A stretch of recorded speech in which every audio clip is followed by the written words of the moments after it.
You're listening to episode 78 of the Confident Rider podcast with Jane Pike.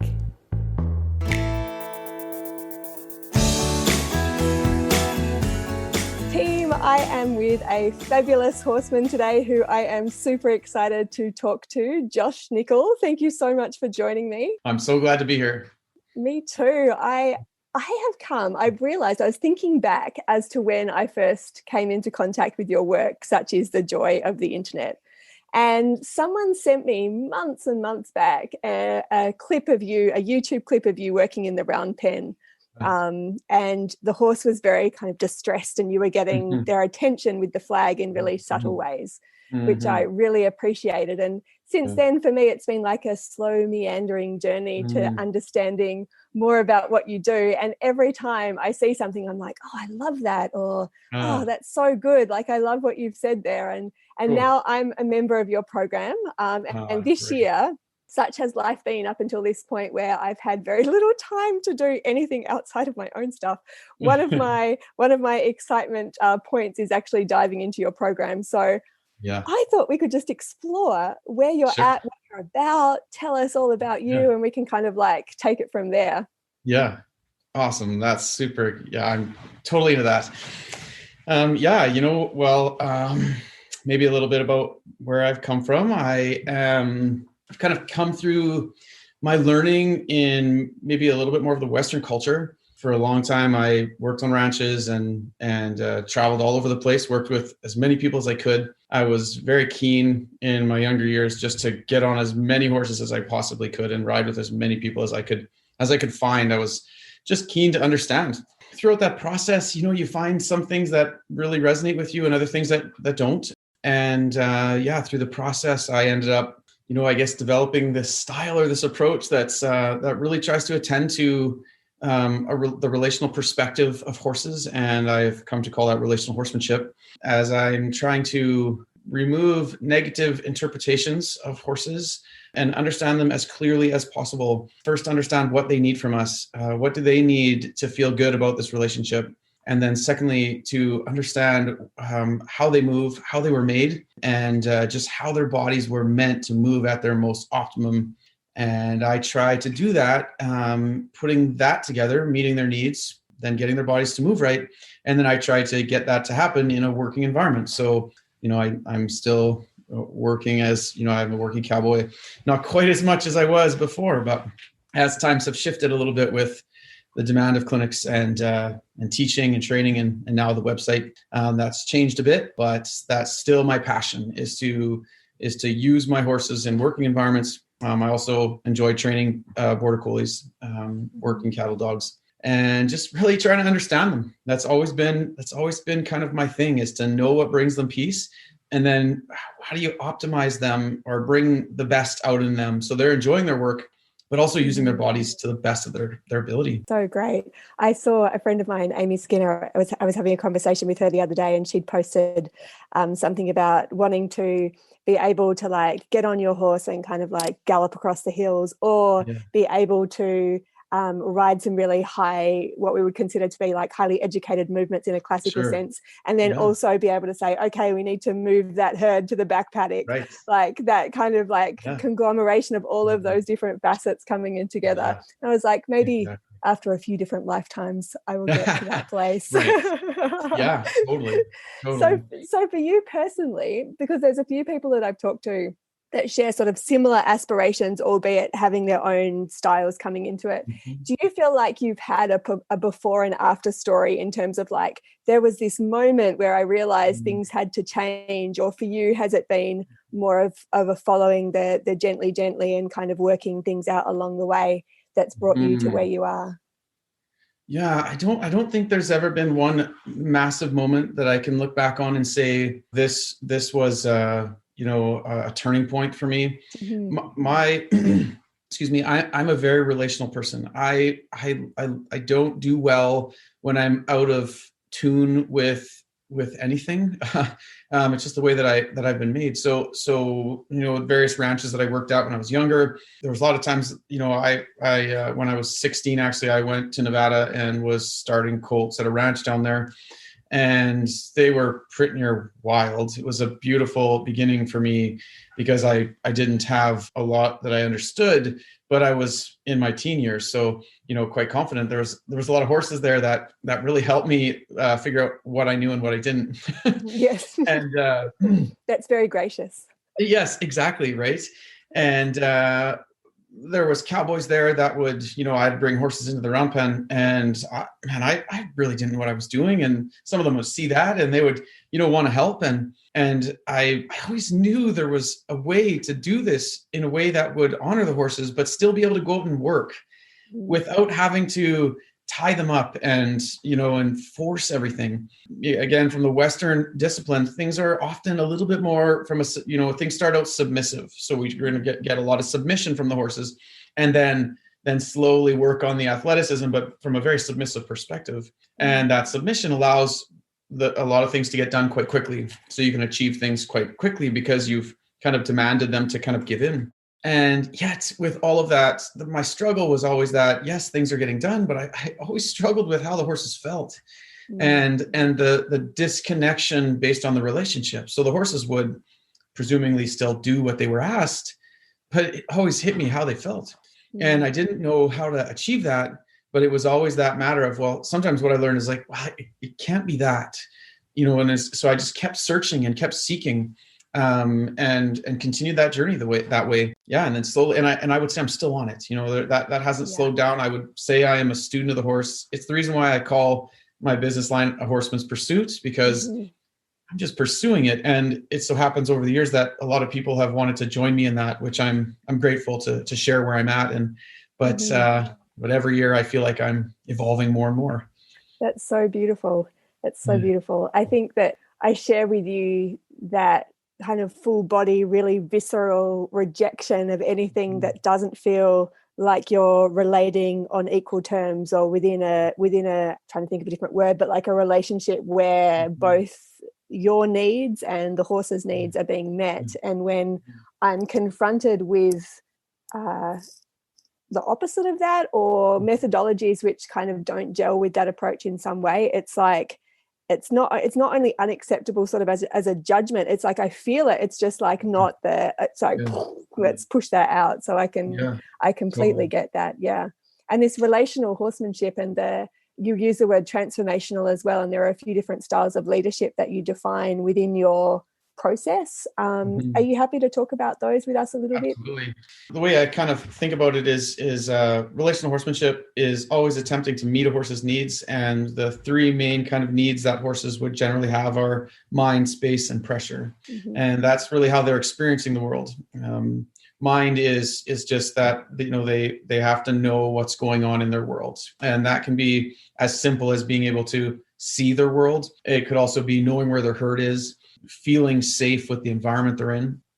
Our ability to talk to their mind and help them understand what to do or how to feel in those moments is interacted through that thinking. If a horse's mind and body are separated, this creates great anxiety. If the horse's mind and body are together, this establishes peace. And really the only way for me to work the body is through the mind. So, I talk a lot about how, you first have to direct or connect with the mind of a horse, and then they allow you access to their body. There's a level of reverence, I guess, for the horse's body being their own. And I try to the best of my ability to honor that process. So by communicating through their mind and connecting to it, you satisfy a certain need. And when the horse is then willing to stay present with you, they demonstrate that need being met instead of them always wanting to be somewhere else, which a lot of us have experienced over the years, horses that have herd-bound issues or desire to be other places. Pressure would be the second one. And horses must understand how to control pressure. This is a massive piece. And there's a lot of talk about this. I actually posted something just lately regarding pressure. And, when do you back off? When do you use it? How do you use it? And a lot of times people are actually common to the concepts of pressure being used in a more dominant way. And then less pressure would then be somewhat glorified as then a better option. But what I've come to try to relate to based on the work I do, because we're always having to face new things, and removing certain pressures from horses' lives can sometimes be an option, but sometimes it's not. So then do we then say we have to just force them through it? Or is there a way to empower a horse to understand how to control pressure in a very relational way that plays out based on the scenario, that we can work together? And that's really established some of the work I do in regards to helping horses or empowering horses to understand how to control pressure by staying in the relationship. So there's a whole work and process on this, but the basis of it is that horses must understand how to control pressure. And generally, they just come to us with a desire to do that by fleeing. And relationally, that is maybe not the best attribute, because if every time some pressure comes up, the desire to leave is there, it doesn't really work. So if I don't pressure them, and that keeps the relationship, but if pressure still comes up and their desire is then still to leave, have I really answered the need? So I try to go through a work that would establish the ability for a horse to control pressure by staying in the relationship. And then they have satisfied their need. And relationally now we're much more connected because they're able to then also take care of me without having to leave. I love that. I'm sorry to interrupt you. Just I've had a thought I've taken to pairing words together because we have such loaded associations with so many different things. And I really appreciate what you're saying there, just to transfer it across to people that I work with that may have been in traumatic situations or are dealing with some form of traumatic stress and so on and so forth, and or anxiety. And what I've come to understand that the kind of part of my work is that I want like a sense of robustness. And sometimes when we're thinking about vulnerability, like the idea of sort of opening ourselves up, we want that robust vulnerability there. So that I can trust that you can actually deal with something. Like I'm not going to infer fragility. I'm not going to put that on you and sort of treat you like you can't cope with things. And I think that I know it's sort of a tangent to take, but when you were talking about the horses, it's that robustness that we're wanting. It's like, you can be okay with this, and I'm going to show you a way that lets you sit within your own skin and helps to meet that need to feel that sort of sense of robustness, so we can kind of take something together. Totally.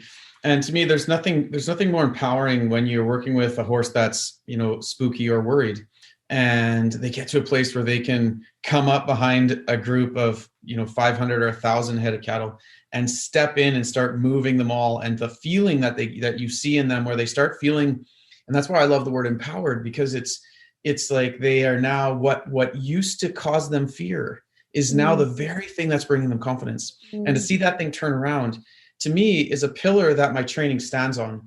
I believe that as we're working the body of a horse, shaping and working on self-carriage and these types of things, the depth of leadership that we've earned is really the base that training can stand on.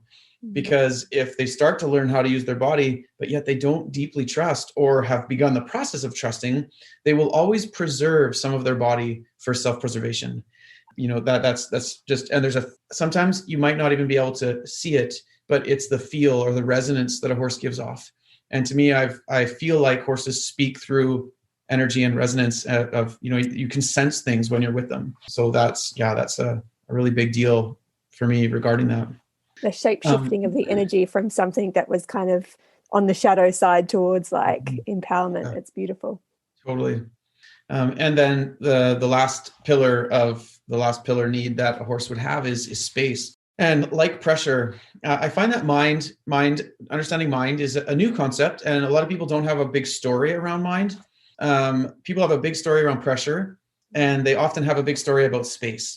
For most of people's story, they have known space to be something a horse needed to respect, something if a horse pushed in was demonstrating disrespect, as if the horse knew what that was and was intending an ill by pushing in. And then pressure was then quite justified because of the mind frame. And I'm sure you have many examples of this in your own work, but the story that comes because of that type of mind frame, empowering pressure, when pressure is empowered with that type of negative thinking, relational bridges are burned all the time. Yeah. So I spend quite a bit of time trying to change people's thinking about how they look at horses. And that then allows us to look at these needs in an entirely empathetic way versus a dominant way. So space to me is now an exchange of energy and feelings, and horses communicate through space. And a lot of times the reason horses are coming to us is because they can't feel us and they want that interaction. Most people, because our energy is above our shoulders and in between our ears, we're not actually in our own space. And that can come from trauma or experiences. It can come from just a person's tendencies. But what a horse desires is to feel you. And that means you have to vulnerably allow your thinking and your thoughts to be outside your body. Mm-hmm. So spatial horses, or horses that are in need of spatial interaction, will often come looking for you. And that can kind of get twisted into a horse appearing like they're struggling. But it's more so because that need is going so unmet in their life. And just like people, needs unmet will often be demonstrated as behavior. And I don't mean behavior as bad behavior, but just as the behavioral demonstration. So I often, really want to clarify with people that the first step is not necessarily getting the horse out of your space, but is becoming more interconnected with your own.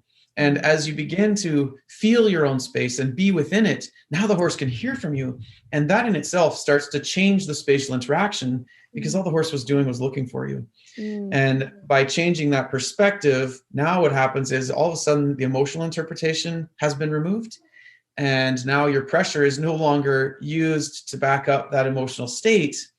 And in my mind, now there can be healing and there can be relationship. Beautiful. Yeah, so beautiful. Even what you said at the start when you were talking about the mind pillar, and you said the horse's body is his own, is so fundamental. And I just sort of latched onto that, because it's like that autonomy, that reverence, that kind of honoring is actually the start point of having a relationship, isn't it, where the leadership is earned? Because I imagine there's also stories around leadership that you hear about a lot. I mean, it's a term that's kind of thrown around the horsemanship world especially. So when you're referring to leadership, how specifically would you define that? Yeah, very good. So I guess I'll use I'll define my terms, I guess. So I look at relational horsemanship and reactive or emotional horsemanship. And to me, relational horsemanship means that when a horse's needs are unmet, they will demonstrate that through their physical being. And that then means it is our job to exemplify what leadership feels like. So for any of us, when we have someone we desire to be around or we look up to, it's generally not just because of the things they've done. It may be in the beginning that draws us in, but the people we see or feel a desire to be around the most are usually the ones that emanate something we desire to have within ourselves. So I look at leadership at its essence as a sense and confidence and awareness that we have within ourselves, a peace that the horse desires to have within themselves as well. And I speak a lot about this universal language or this universal principle. I believe it to be principle-based because it speaks to all things. So the universal language the currency of it is calmness and peace. Every creature on the planet would desire that is community-based, would desire to be in relationships that resonate with peace. And so then leadership, if we're going to ask these questions of horses, they must feel that we offer them something without saying anything. They must feel those resonance. And that to me is what has drawn me into my own personal journey of growth. And that in itself is another, story. But this whole ability for the horses to feel something in me that they would desire in themselves. And I often feel leadership is skewed to kind of it can almost be used like a stick to say the horse needs to listen and needs to do the things. So then we start doing physical exercises to demand of the horse something they're not necessarily feeling in us. And that is where I term, I used to call it emotional horsemanship. And I've changed that a bit because I don't want it to seem that emotions are a bad thing. So I think of it more like emotionally reactive. And that style says that a horse is the actions that we see of the horse demonstrate a disrespect towards us personally, thus justifying emotional pressure. And if there wasn't a better recipe to destroy relationships, I don't know what it is. And it's just that and that's all happening in our minds. We haven't even done anything yet. So that's all just based on, now we're talking about lenses. But I find the way we interpret things has such massive power. So then, that would be, I guess, generally how I would tone leadership is it first off is a way of thinking, and then it's a way of being that then moves ideas and approaches between the horse and I. Yeah, I love that. I love that. I'm wondering as well, because there's lots of things going on in my head. I feel like I'm going to get very self-indulgent with this conversation, picking your brains on lots of different things. But it's interesting when we think of energy as well. And we've been having a conversation in Joyride about this, where people are like, oh, I'm having trouble increasing my energy, or or motivating my horse to do something, or being kind of clear in my energy. And what's fascinating to me is the observation that I've had in kind of clinic settings as well, is that people are going in a lack of awareness of how contracted they are emotionally, mentally, and as a consequence of that, physically. And then there's kind of like it's almost like the scales are out of balance. Like we're expecting 100% from our horses, and yet our own kind of intention is a little bit unclear. How things are lining up in terms of what we're thinking and what we're projecting is a little bit out of whack. And there's also, and I think this relates to another conversation which potentially we could get into around trust, which is the human perspective of trust is very binary. It's like you either I trust you or I don't, and I can sit in that middle ground of deciding until you kind of prove it to me. Whereas horses have this much more multi-directional, present moment relationship with trust, which is, are my needs being met? Where are we together? What's happening here? And I think when we present as kind of a slightly reserved force, then that's picked up as a something to be concerned about from there, and then that colors our whole movement forward. Yeah, absolutely. I think horses see these things. Our space is a massive piece the horses look at, and I look at it from two perspectives. When we've gone through life, nobody goes through life and is unscathed. We're all bumped around on some level, and that can either cause people to go and guard more and more and more. And there's this comment that talks, the Western world talks about this a lot, that, feel is either something you have or it's something you don't, because it's a real challenge. And it's only as of late have we got more common with actually talking about what's going on underneath our surface. Most of the time it was just, a great horseman would get on a horse and he would do something, and then he would tell everybody to do it. And then he would try to focus on what you were physically doing to get the same results. When in reality, the difference had nothing to do with what was going on the outside. It wasn't nothing to do with the approach or the technique. It was what I say is happening under the horseman's hands. It's what's behind that. So for many people, the reason they can't feel is exactly as you say. It's nothing to do with, what's happening between them and the horse necessarily, but it's just in general a lack of awareness and connection of our own energetic presence. And it draws people to do the work, right? To become self-aware and go into some of the things in life that have caused us to guard up. Because yes, when we're guarded, horses see that as, generally horses would look at that and see, the only thing that tries to sneak or hide from a horse would be something that would make them nervous. It would either be an insecure creature or a predator. So these things, and I don't necessarily think the horse then looks at us like a predator. I just think that they can't read us, and that makes them nervous. So they don't know what we're actually saying. And then people try to use pressure to make up for that lack of connection. And that because it can be frustrating, right? Like if you're out there and it's like, it's like your knowledge bank ends, and so you start to draw on things that to hopefully fill the holes. Right. Yeah, I know. Totally. I've certainly been there at times where and afterwards I've thought, that was not right. Yeah. Oh, I think we all have, and anyone who says they haven't, that's exactly. Yeah. I've been diving into lots of reading and exploring around, I don't know what you would traditionally call them because there's lots of different names for them in different cultures, but animal communicators might be one, also like trackers. So the people in traditionalist or indigenous tribes and cultures that would be maybe identified as like the medicine men or women, and they were the ones that were like put to the forefront and kind of left to their own devices and sort of accessing the silence. Pretty much this tends to be the common thread through all of them, accessing a sort of degree of silence where they describe what it is that they're in touch with, so be that a geographical landmark, an animal, so on and so forth, as actually them not moving towards that, but it moving towards them. So that if they were at the front of the hull of a boat, they would get in touch with the water, they would get in touch with the waves, and they would get in touch with everything around them. And that would, their sense of kind of connection to that was so in tune that they could tell where to navigate the boat, for instance. And I have this beautiful visualization that popped up off that, where I sort of imagine myself when I get into those lost places of like being at the hull of the boat and the islands coming towards me.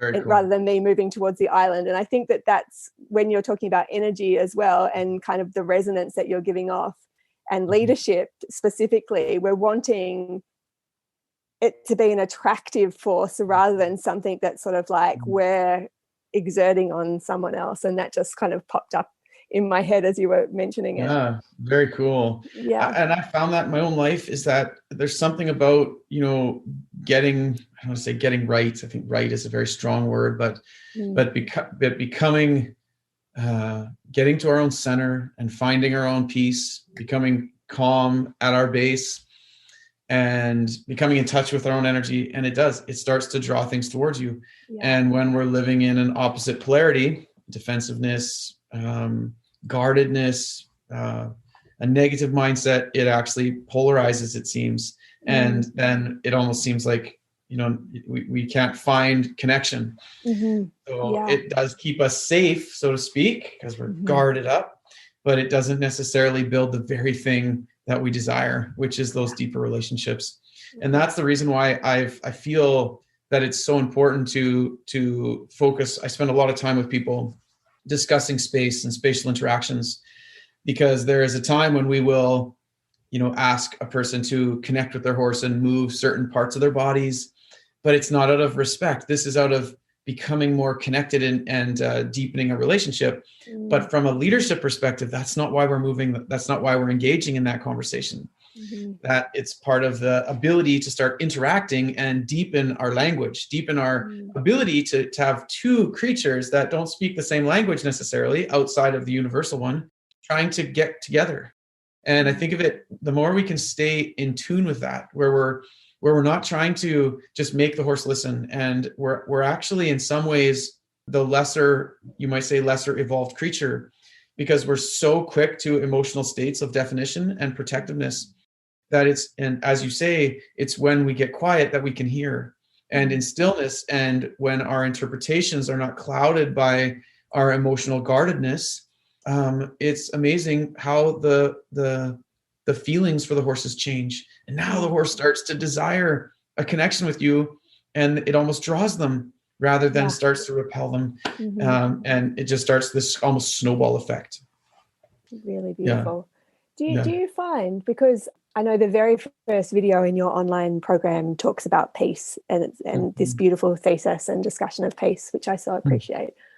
Do you find that in the true experience, or the true stepping into that state of being, that you also have to reconcile these very fiery parts or these active parts of you, and be willing to kind of like face up to those in order to get to that still place? Because what I've seen commonly happen is, and I think this happens sometimes just because we don't have the skills, sometimes because we've relegated certain emotional states of being to the not acceptable basket.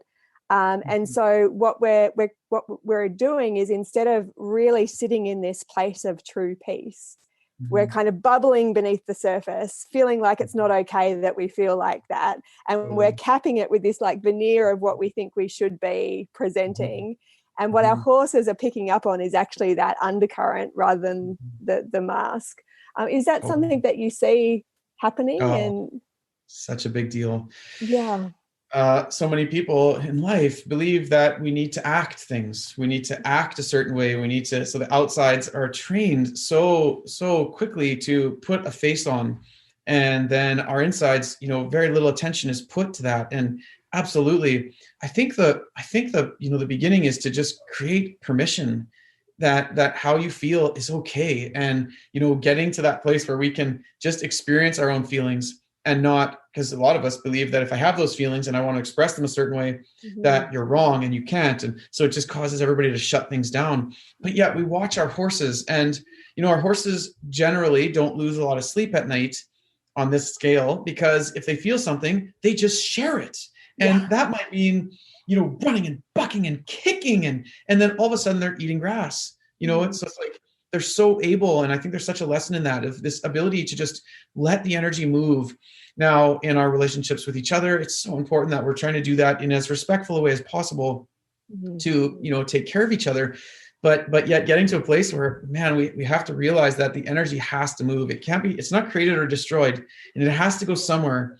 And I feel like that at its undercurrent is why most people would feel a level of dis-peace. I call it dis-peace because I don't like, we say peace and war, and maybe people are at war inside themselves, but I call it negative peace, which I think is the same thing.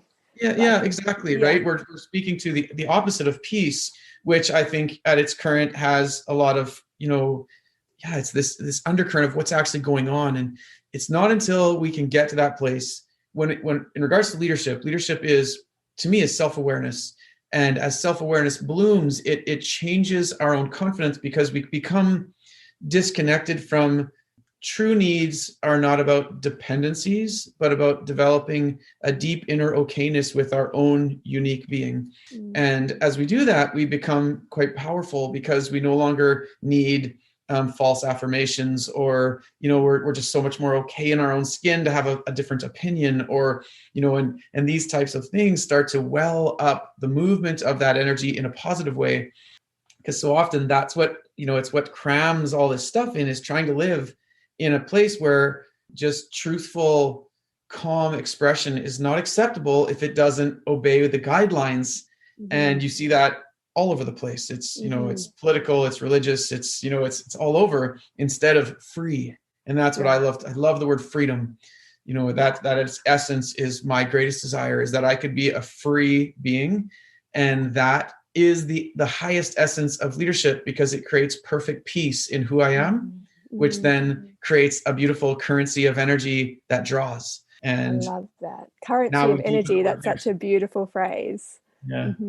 Cool. When I think of freedom and how that kind of lands in my body, which to me is kind of like the essence of how I want to be interacting with my horses, it's not contractive, but it's also not just expansive. It's like there's space in between for things to flow, and so, and I think that's where I think about big energies with my horses.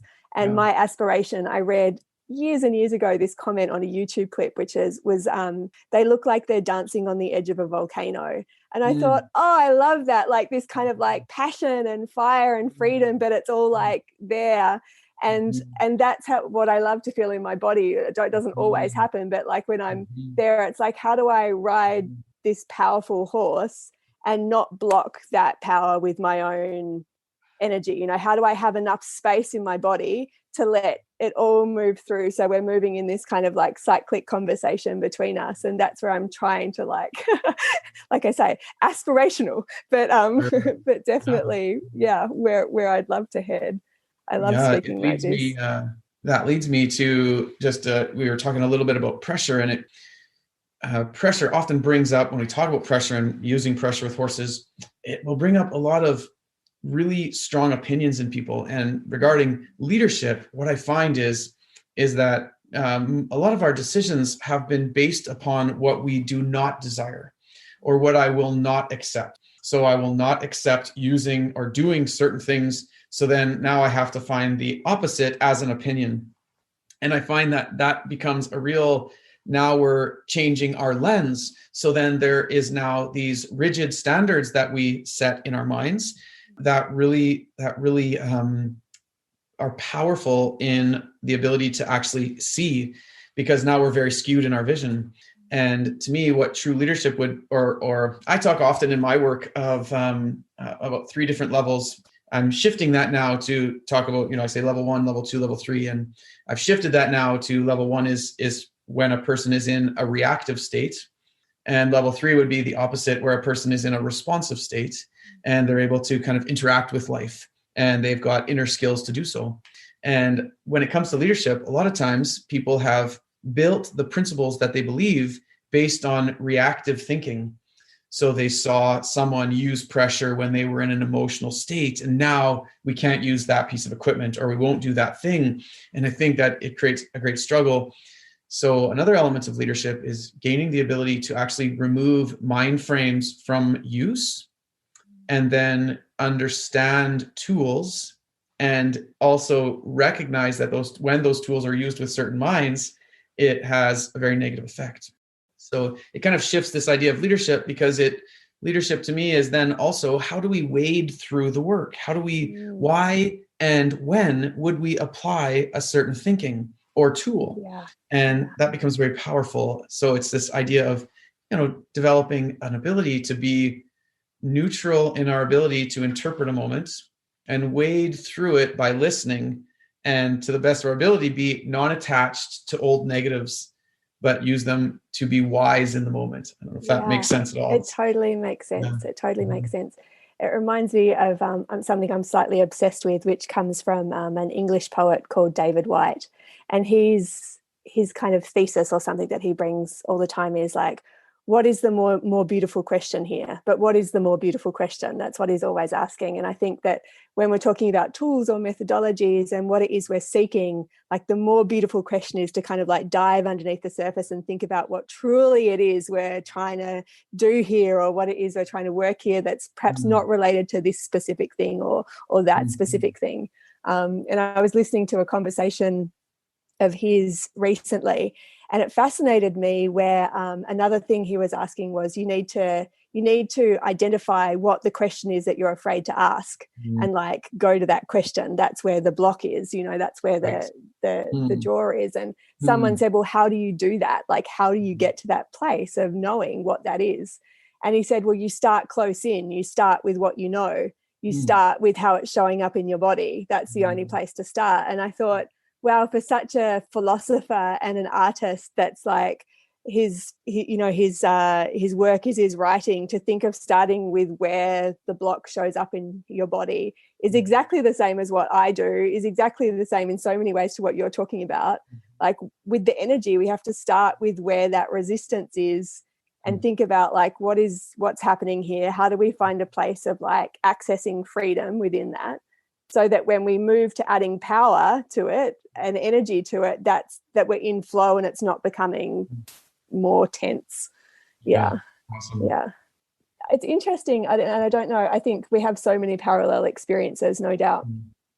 What's often of interest to me is how fixed people get in situations where they feel out of step with their internal peace in whatever way that's showing up.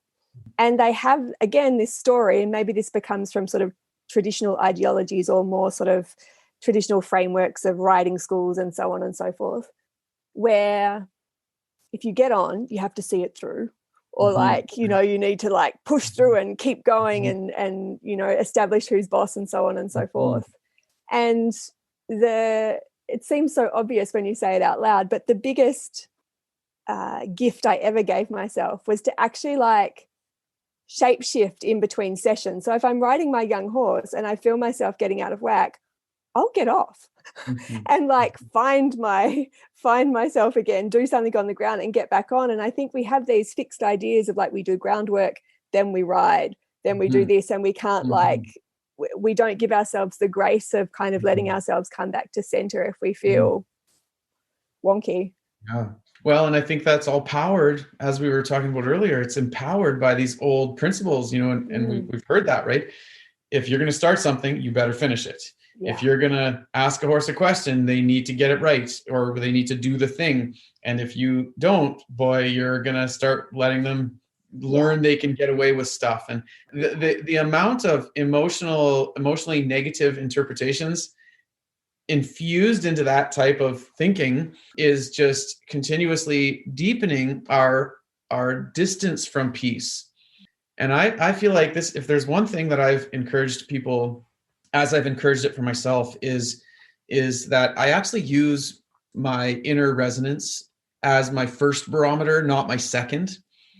So if somebody is speaking something, and I say this to my students, even if it's me saying it, my desire is to develop peaceful relationships. And there's going to be times when I'm probably not going to do that at my best, and it's going to cause a negative scenario. Or, if we're not making mistakes, we're probably sitting on the couch. We're not actually walking. Denying humanity. Yeah. That's right. That's right. Yeah. So we first must listen to that inner desire, because in regards to the universal language, that there's something pulling us constantly to reaching for peaceful connections, and the horses are doing the same. So I think through that, if we have in our own mind, I think it's important that we all go through what opinion came up for me. I get this a lot with horses in the round pen. So I'm working horses, and I have a very free energy about the round pen. It's not about chasing. It's not about dominance. It's really about creating an opportunity for two beings to connect, and whomever has the greater level of confidence or calmness, in the end, will end up leading. And that's really what I'm trying to do. And I will also empower my horses through the use of pressure to understand how to control it by staying. But in the round pen, I often get, this whole, don't let them turn their hindquarters. You can't let them do that, because, that immediately is disrespectful. And these types of actions, have now then blocked a huge part of, or opportunity of, things we can do, because a horse may demonstrate a struggle they're having in the conversation with their hind legs, but they can also do that with their ears, and they can do it with their teeth, and they can do it with their feet. But it isn't anything specific to just that body part. And even if they do demonstrate that, I don't see it as disrespect. I see it as a horse demonstrating an unmet need. And so then it's now my choice, or where I have to measure myself.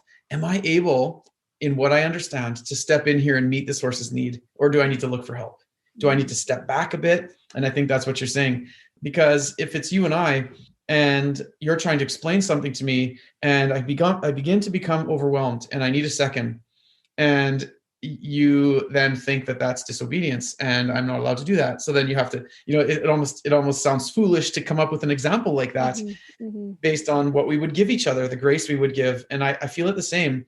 So I'm always looking, I feel this, Jane, in so many ways, that the universal connection, or the universal language, emits correctly and evenly, whether it's horses, whether it's therapy with people, whether it's how we should be. As we're talking about these currencies, it's almost like, oh, that makes sense here, and it makes sense there, and it makes sense here. And that's one of the greatest signals I've ever found, when we're actually speaking to a higher level of consciousness, when we're tapping into something that is based on how this planet was made and how everything connects, that will feel that it connects all over the place. And I begin to call that a principle-based approach, because the desire is, it's about principles of life, not a technique I apply. So I'm not very much run by techniques as much as I am run by seeking to understand the universal currency in myself, in people, in a conversation with you, that I would be able to get to that place where I could honor my conversation with you by speaking from that place. And maybe in some moments that means I'm more vulnerable or whatever, but it's, trying to speak from that place is what creates beautiful connections. Yeah, it's so true. And it's so addictive, isn't it? Like when you hit that frequency within yourself, or that's what I think, like we're seeking, like we just want more and more of that, because your whole being kind of lights up with the goodness of that.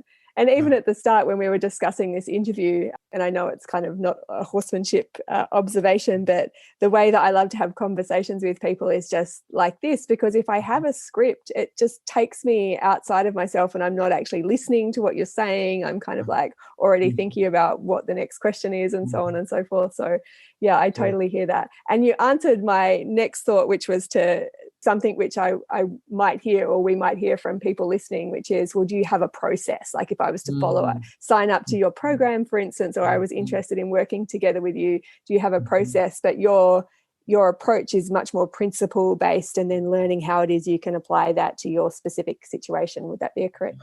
Yeah, we chatted a little bit in the beginning that my number one priority is understanding what the horse needs from us and meeting that need to develop a level of peace. Because the way horses' bodies work, and I think this is a beautiful creation, is the defensive muscles, or the muscles that guard the horse's mind, are the top line muscles. And these are the muscles that the horse will fire when they're anxious, when they feel that they can't trust or they feel unsafe. And the relational muscles are the underlying muscles. And it is not until, and this is where I think it's beautiful, it is not until I've met the horse's needs that they will turn off their defense system and grant their body. It's the very reason why I truly, for myself, believe I don't work the body to get the mind. I work the mind, and the horse kind of drops the gangplank, like the gateway. They drop their defenses and they let me into the city, so to speak. And when those muscles turn off, now I can school the underline, and I can train the horse to pick themselves up and carry themselves. And isn't that a beautiful statement of relationship? It's not until you earn the mind that the body is ever granted to a relationship, that we show up in that relationship physically when we trust. And so then why would that be different with our horses? So I generally envision submissiveness would be that I'm trying to confine the body to get the mind. And a relational perspective would be that I have to step up my game to earn the mind so that they would feel comfortable to be physically present. And that, again, is a universal principle, because it speaks to absolutely everything. It doesn't matter. And so I'm always, what is the word? I will always ponder. I try not to judge, but I will ponder anything that I see doesn't correlate through the system of the universal scope. So if there's a horse principle, but it makes me feel like, oh, I would never say or speak or do that to another person, then I always ponder on, am I making a judgment on that? Or is that just maybe a technique, an emotional perspective that has been made over the horses? And then so as I have been able to clear my mind more and more and more, and that's a constant process, because it takes a lot of pondering, which is why I think we need to be still so that you can feel and think and hear. But to get to where we're looking at things very universally. And then, okay, so just back to the question of I kind of got off track there a little bit, but back to the question of, meeting. The first thing I want to do is meet the mind, meet the needs, help the horse feel safe, do my best to do that. Then the horse opens their body to being able to be shaped. And then we have to, at that point, as we help the horse understand or empower them with pressure, we can start using the aids to bring out, meet the horse's needs that they can control pressure, but then begin to shape their body into a form that can support a rider and move in its most sound way. So my movements, my work that I want my horses to do is entirely about empowering their ability to pick a rider up and then also stay sound for a very long time. I want them to use their body really, really well, because I don't necessarily have a discipline where I'm trying to put the body into a position that would be discipline focused. I am saying nothing about disciplines. That is not the point. I don't look at it that way at all. But because I don't have a shape I'm looking for, I just want all the bones, and I want to know this. I want to know how all the bones, all the muscles, all the tendons work in their most refined postures. And that kind of is then the second part of my training. And I'm always adding to that, always learning more of what does it mean for horses to move in their most athletic form? Where does that position their head? Where do they use their back legs? Where do they, how does their core work? And they're just, the horses teach us that as we work more and play more and let them speak, let them have an opinion about what they think about what I shared, and continue to grow. And then in the process of that, I really love to be exposing my horses. If I have a youngster, I'm going to have them going out moving cattle with more experienced horses, just to deepen their ability to experience life. I think a lot of times certain horses seem to struggle in more situations because they just haven't had a lot of life experience, and that their world slowly gets smaller. So I'm trying, to then encourage people to find a natural balance of being very careful with their horses, so the horse is considered, but that we're increasing the horse's natural exposure, and that increases their ability to feel powerful. So beautiful. I would give a round of applause if it wasn't like horrendous on the microphone right now. So I'll do like a silent round of applause. My personal ethos is that good training should make the horse more beautiful. That like it shows up in the body of the horse as increased beauty. I think that's always the kind of lens I'm going through. And Mm-hmm. I love what you said about the top line and the core and the switching on and the switching off. And part of my own kind of fascination with the human body that debunks this old idea that of fake it till you make it, where you can kind of like adopt a specific posture and have that inform the mind, which can, you know, to some extent works, but has been shown to be not effective for any length of time. My approach now is the body takes shape around feeling. So how it is we are is just an encapsulation of how the body has caught the emotional being, the kind of feeling state underneath it, and we're kind of wrapping ourselves around that or expanding to meet that. And so if we can meet the feeling and meet the mind and then allow the body to adjust itself to take a new shape, then we can start to say, okay, now we need to support that shape so that, like, you know, this spatial container and everything that's happening is actually like we have the strength to be able to hold that. Because of course, if we've been in a contracted posture for a period of time, the muscles of the back don't have the strength to hold dignity, for example, or to hold integrity. And so if we can find that feeling body and access that, and then do the work to kind of support that, which I think is pretty much what you're saying in terms of our horses. Like, we find that feeling body and then we support the body to hold that feeling in place. Yeah. Well, I just love how you said that. Exactly. What are the muscles? I believe that thoughts and the mind of a horse is written into the muscles. I believe that the muscles are full of mind. And by connecting and meeting needs, you can then start unpacking old minds and replacing them with new. And the top line muscles being so powerful, right, you know, with the self-preserving definitions, and will very quickly overwhelm the relational muscles, because the horse will always intend to save themselves before they will look for connection in the beginning. As time goes on, they will recognize that the depth of that connection will preserve them greater than defensiveness. And that is a beautiful place that I'm seeking to get, where I will watch my horses in moments, not always, but in moments, take care of me and even put themselves at risk, because they recognize that that is of greater self-preservation to both of us. And those are really unique moments, really important to see that at certain stages. But it is the development of, so then the question is, from my perspective, how do we develop the underline? The underline is the empowerment mentally, emotionally, spiritually, energetically, because the underline develops muscles. And you've said empowering dignity, empowering, you had certain words you used. Integrity, absolutely. Empowering confidence, empowering, you know, all of the elements that are empowered in a horse power their core so that they stand different. And isn't it true that how we stand, and I believe this with every element of myself, I fully agree that, you know, by focusing on the outside, we're missing the point. By focusing on the inside, that resonates and changes the outside. We don't, you know, practice smiling by just doing this. By being joyful, we smile. And that's the same thing. We start on the inside of a horse and the outside is granted. And there are unique pieces to what do we do with the physical body. There's certain aptitudes we must develop. And I will intend to focus on that in my program, or whatever you want to call it. Program seems so rigid, but in my space, to help people understand, you know, some of that. But just so, I love how you said that. It's just, I got excited when you were talking. I was like, oh.